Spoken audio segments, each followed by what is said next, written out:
নমস্কার বন্ধুরা, আশা করি সবাই খুব ভালো আছেন আর আমিও খুব ভালো আছি। আজকে আবার চলে এসেছি নতুন একটা রান্নার ভিডিও নিয়ে। এইভাবেই আমার পাশে থাকবেন, যেভাবে আমাকে সাপোর্ট করছেন। তো আমি নিশ্চয়ই একদিন এগিয়ে যাব অনেকটা দূর, আপনাদেরই সাপোর্ট পেয়ে, ভালোবাসা পেয়ে। তো এইভাবেই আমার পাশে থাকবেন বন্ধুরা।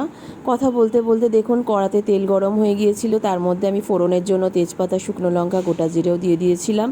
এবার তার মধ্যে দিয়ে দিয়েছিলাম পেঁয়াজ বাটা আর টমেটো বাটা। তারপরে আমি বেশ কিছুটা রসুন বাটা দিয়ে দিয়েছিলাম আর দিয়েছিলাম সামান্য আদা বাটা। দিয়ে ভালো করে সেটাকে কষিয়ে নিতে হবে, যাতে তাদের থেকে কাঁচা গন্ধটা না বেরোয়। তো সব মশলাগুলো কষানো হয়ে যাওয়ার পরে তার মধ্যে আমি দিলাম নুন, জিরে গুঁড়ো, কাশ্মীরি লাল লঙ্কার গুঁড়ো আর সামান্য ঝাল লঙ্কার গুঁড়ো। এটা দেওয়ার পরে আমি ভালো করে আরেকবার কষিয়ে নেব, যাতে মশলাগুলোর সাথে আদা রসুন বাটা, পেঁয়াজ, টমেটো এগুলো সব মিশে যায়। দেখুন চারপাশটা কেমন অন্ধকার হয়ে গেছে ঘুটঘুটে, আর জানালাটা না খুললেই হচ্ছে না। বারবার তো বৃষ্টি পড়ছে, তার জন্য বারবার জানালা বন্ধ করছি আর জানালা খুলছি।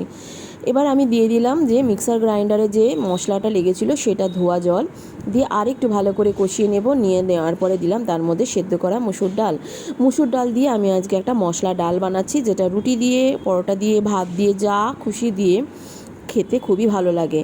আর আমার তো সব জিনিসই মুড়ি দিয়ে খেতে খুব ভালো লাগে, তাই আমি মুড়ি দিয়েই খাবো। তো ডালটা ফুটে গেছে, তার মধ্যে ওপর থেকে আমি কাঁচা লঙ্কা, 3টে কাঁচা লঙ্কাকে আমি ভেঙে দিয়ে দিলাম। ওটা সেদ্ধ হবে না, কিন্তু ওর যে কাঁচা যে লঙ্কার যে ফ্লেভারটা সেটা থাকবে। তো ডাল হয়ে গিয়েছে। এবারে দেখুন আমি প্যাকেটটা ঝেড়ে ঝেড়ে গরম মশলা দিচ্ছি, ওই সামান্য একটু গরম মশলা দিচ্ছি। আর এর মধ্যে সবচেয়ে প্রয়োজনীয় যেটা, সেটা হলো মাখন। আমি বেশ খানিকটা মাখন দিয়ে দিয়েছি। ডালের পরিমাণটা অল্প, তাই যে পরিমাণে ডাল সেই পরিমাণেই মাখনটা দিয়েছি। আশা করি রেসিপিটা ভালো